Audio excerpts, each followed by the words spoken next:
در ناحیه وسه در شهرک زحمت‌آباد مؤسسه تحصیلات میانه عمومی رقم 7 با سال نوی تحصیل آماده می شود. بینای مذکور یک آشانه بوده 400 نفر خوانندگان در 16 عدد چنین صنفخانه‌ها با مشغولیت‌های تعلیمی فرا گرفته شدند. تعلیم در یک بس برآمده شده است. طبق اطلاع رهبریت مؤسسه بینای تعلیمی سال 1964 ساخته شده، ته کرسی آن با سنگ ساخته شده است.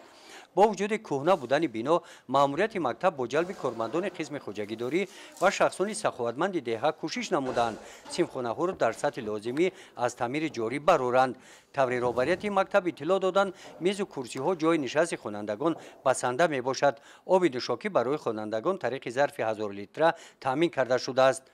با مقصد فراگیری کودکان سن تا مکتبی در سن حوله مکتب، ساختمان بینای نوی تحصیلات تا مکتبی ادامه دارد. بینای مذکور از یک صنفخانه عبارت می باشد و روزهای نزدیک مورد استفاده قرار داده خواهد شد. گزارش خوجه نظریف خدای نظر ظهوروف از ناحیه واسع برای برنامه اطلاعاتی نوید.